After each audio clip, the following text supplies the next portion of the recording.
Hey guys, back in another YouTube video. Today it's going to be a talk about video. And this is another video I've been meaning to do, but I had forgotten about it. And what reminded me is I was watching YouTubes. I like watching gun videos, and this nice YouTuber I like to watch because I think his name is called Eric and Chad, where they do a lot of gun testing and gun restoration. And in the video, they talked about how to restore a gun and how not to. Basically, it just tells you about should you restore certain guns or should you not. And this is kind of the same thing that applies to these knives. Not every knife I've completely restored. And the difference is a lot of people get things confused when they hear the word restoration. There's not a lot of people understand what that term actually means, because there's different kinds of restorations that you can do. And I've got some examples right here to show you. Like, not every knife needs a restoration. Like, what a restoration mainly means is you're trying to take it and bring it back, try to make it look as new as possible. And with some things, you don't want to do that to. Like, for instance, this is a Victorinox Flores knife that my father found that he wants me to tune up and clean for him. Now, I use the word tune up for a reason. It's because this knife does not need a full-on restoration. I don't need to clean the inside. It's in good shape.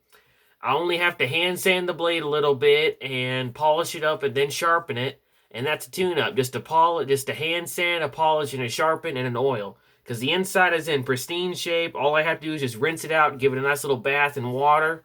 And that'll do the job. And then give it some oil.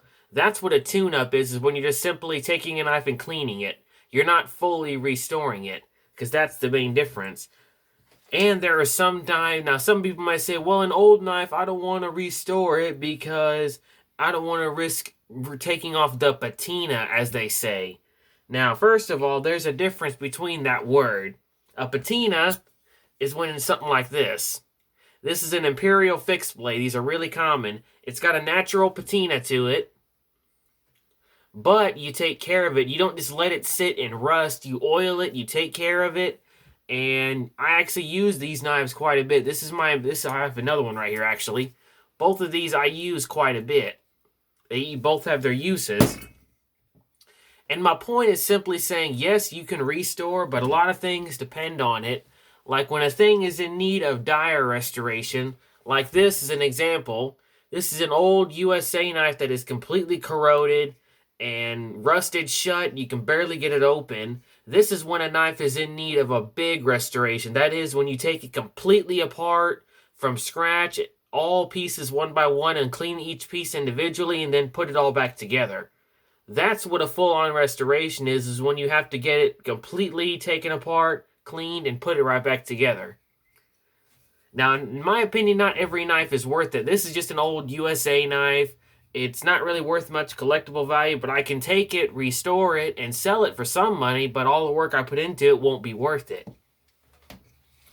And another thing is when a knife is in need of a minor restoration. Now, what that means is this is an old camp knife I haven't got to yet. This is from the lot my friend Tangle sent me. And this one is in need of a dire restoration. Now, what that means is the blade needs to be cleaned up. All the tools need to be cleaned. This open, and all the tools need to be cleaned, and the inside needs to be cleaned, and the springs need to be cleaned, and of course the bolster is repolished.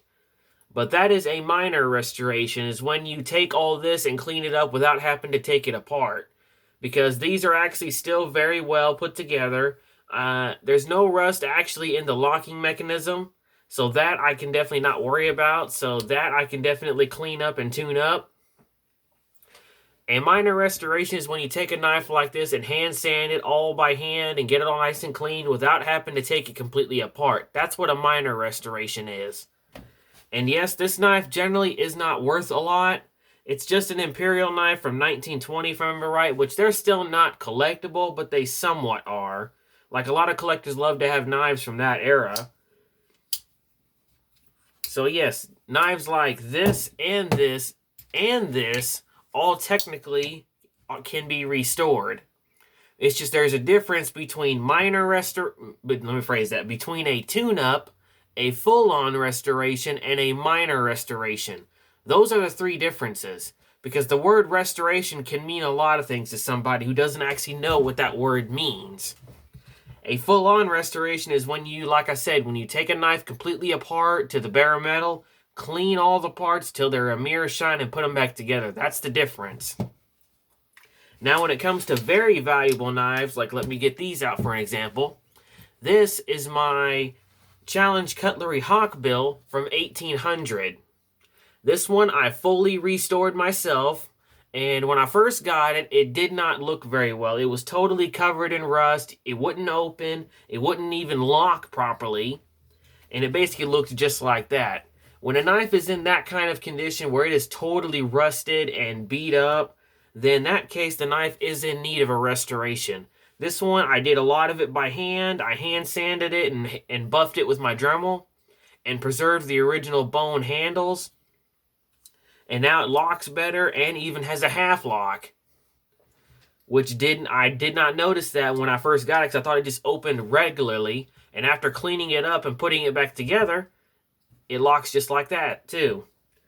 So that goes to show a valuable knife can be restored as long as it's done properly. You don't want to take this to a grinder and grind all the rust off. You don't do that. To get rust off, you normally have to do it either chemically or by hand. Personally, I prefer doing it by hand, because that way you can preserve a lot of the original markings. Like I was able to preserve the Challenge Cutco logo. Which another thing I was saying is when you're restoring knives, it can be a hit and miss.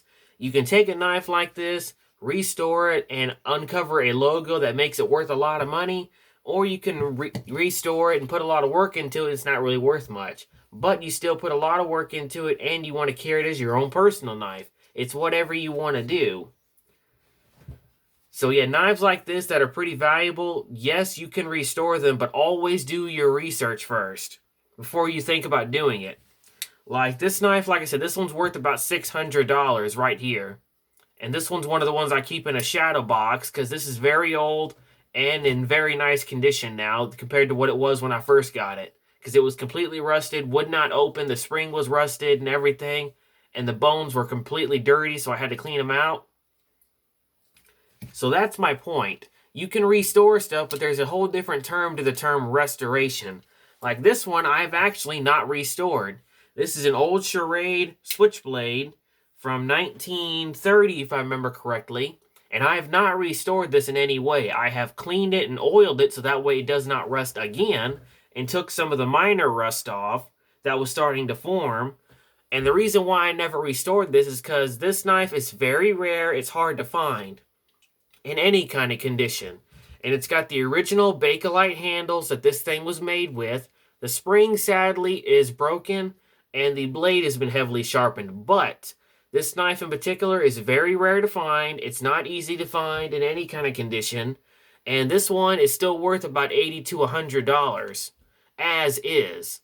Now, what I always say is that doesn't mean don't restore it entirely, but you take care of it. You always oil it, make sure there's no rust forming on the blade, and always make sure to clean the plastic handles. So you can keep a knife in its current condition, just make sure to maintenance it and make sure it always is clean and it's not rusting again. So that's the difference. You can clean valuable knives like this, just be careful and know what you're doing. Because that's not a full restoration, that's just maintenance on a knife that you're trying to take care of. And next is on some other knives. Now, I know a lot of people will say, well, I want to preserve the patina. I like the patina look. That's a good little thing to say. Yes, you can leave a weathered look, which is what this one's got. This is my Hammer brand fish knife that's got original lines in it from the factory. You can preserve those logos without a problem. You can take the rust off and preserve them, but don't take it off completely. And if you want to preserve this nice weathered look, okay, you can do that, but make sure to treat it. Put oil on it and everything, so that way this doesn't re-rust again. And there's a difference between rust and patina. Patina is a slightly weathered look that a lot of people like. Rust is when something like that happens. That's rust. And Other knives you can fully clean up. Like this is my Imperial Fish knife. I completely restored and put it back the way it was. Generally, these aren't collectible, but I like to collect them because I love the classic style. And you just don't see these that much anymore. So that's my point. You can restore any kind of knife you want. It's totally up to you. But the main thing you should always do is research, see what the rarity of it is, and gently, and I will say this word again, gently clean it. Because if it turns out to be really valuable, do it mostly by hand, as much of it as possible. Don't do it all by machine. Because if you mess up, there can be dire consequences. Now, another thing I can point out is military knives. Now, this is another controversial thing a lot of people think. Well, I want this bayonet to look very rusted. I want it to have a nice weathered look or look that it's been through a war. Which I agree. I like that look as well. But there's a difference. You have to preserve this kind of stuff. Because if you let it rust up and patina, so to speak, then it may not be left for the next generation to have. And this one in particular is my old German bayonet that I bought many years ago, and I still have it. And this is totally, the handle is still totally corroded. I plan to clean this up sometime, but I had just not got around to it yet. But what I will do to this bayonet is very simple. I will take the rust off, but leave the weathered look like what it's got on this blade. But all the rust will be removed, and it'll leave this nice weathered look. Because what rust does over time is it tarnishes metal, which is what this is. Because if you can see it in the camera, this is pitted and tarnished. That's what rust does to metal over time. If it's not treated properly, it will tarnish and rust. And when you're restoring stuff like this, make sure to do your research, do your homework. Don't just restore it not knowing what you have, because if you mess up, there can be dire consequences. And this one, what I would do is completely restore this handle, not really touch the blade, because the blade itself doesn't really have rust on it. All it has is just big amounts of use. It's got minor rust in the blood groove, but that can easily be taken out. But the handle, on the other hand, does need a massive restoration. And that is completely taking this handle apart, cleaning it, and putting it right back together. So that's my point. You can restore this kind of stuff, but make sure to be careful and know what you're doing.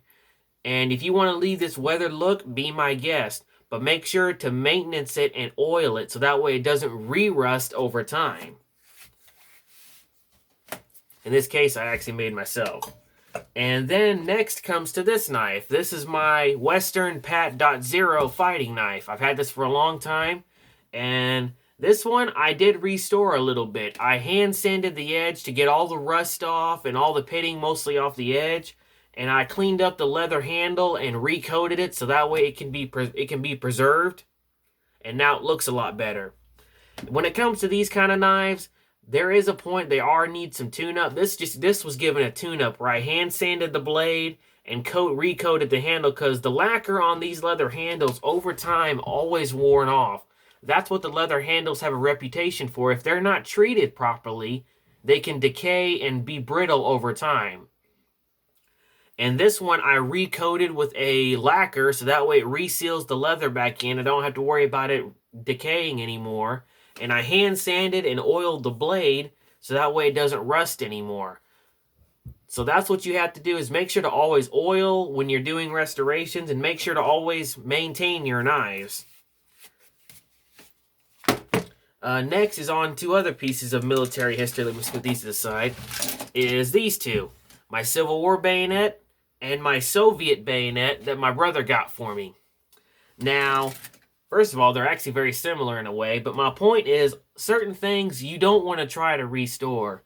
Like, for instance, this Soviet bayonet. The tip's been busted off, and it's got a little bit of dings right here in this little area. But, yes, you could take this and completely restore it, but you don't want to do that for a simple reason. For one, yes, it's got dings here and a chip at the tip, but it still has the original bluing that this blade was issued with, and it's in perfect shape, and the spring still works pretty well, and it's still got the numbers scratched into it, and the number 5 stamped in right where all these scratches are. So if you were to try to take these scratches off, you can take that number right off. And you don't want to do that, especially on these military items. So this one's worth more leaving as is, but make sure to always oil it and keep an eye on it so that way it doesn't rust over time. Next is on the Civil War bayonet. This one actually is rusted, but I do plan in the future to restore this and blue it so that way it preserves it. And with these kind of artifacts, again, do your research, be very careful. This particular one is from 1860, and it's very rusted inside the little area right here. And it's in pretty good shape, too. It's got the original groove still on it. You can see the CS logo right on the blade. Now, when you're cleaning stuff like this or restoring stuff like this, be gentle. Treat it very gently. Don't just take a wire wheel and just go on it several times, because then you can actually risk damaging it. Be very careful when you're restoring stuff like this, because if you do one wrong mistake, it can not only kill the value, it can severely mess it up. Now, this bayonet, as is, it's only worth a couple of $100. But if you were to clean it up, make it look a little nicer, not completely restore it, because this bayonet's never going to look new again. It's always going to have dings on it from when it was in the battle. But if you can clean it and preserve it to where it can be preserved for future generations to examine and look at, then that's awesome to do. Because stuff like this, if it's not taken care of, just fades away over time. Because what happens to metal when it corrodes enough? It disintegrates into powder. And believe it or not, I have seen videos of guys finding these kind of bayonets and this top of the bayonet being so brittle they can break it with their hands. So that goes to show, if you don't treat your bayonets or knives or anything like that, stuff like that will happen. Like, even though I haven't restored this yet, I still give it a coat of oil so that way none of the rust can start making it worse. And with the bayonets, I give them each a coat of oil so that way they don't rust. So that's my message. When you're restoring items, blade-wise, make sure to do your research, see what the rarity is, and see what all needs to be done to it. Because, like I said, the term restoration can mean a lot of things. You can do a tune-up, which is a simple hand sand, polish, and oil. That's it. And you can do a... let's see, where's the other one at? A minor restoration, which is where you take a knife like this and you open all the blades, get it all nice... Oops. Get it all nice and cleaned and restore it all without having to take it apart. That's a minor restoration. And then a full-on restoration is when you take an old beat-up knife like this and take it completely apart, gently of course, and restore each individual part and put it right back together. That's a full-on restoration. And then a preserving is when you just take a knife like this that's still worth quite a bit, but you don't want to try to do anything to it, and just oil it, preserve it, make sure there's no rust on it, and that's it. So I hope you've learned something from this video, and thank you to Chad and Mike and Chad from that Gunworks YouTube channel, because I forgot to do a video like this. I had been meaning to, but I had forgot about it. But anyway, the main lesson is when you're restoring anything like this, research, see the rarity, and see what kind of restoration it needs. Those are the 3 things you have to learn before you even start a restoration. And I've done plenty of restorations in my life. I restore knives like this all the time. So I can definitely tell you that there's a whole different kinds of restoration. Anyway, I hope you've enjoyed the video. And as always, stay sharp.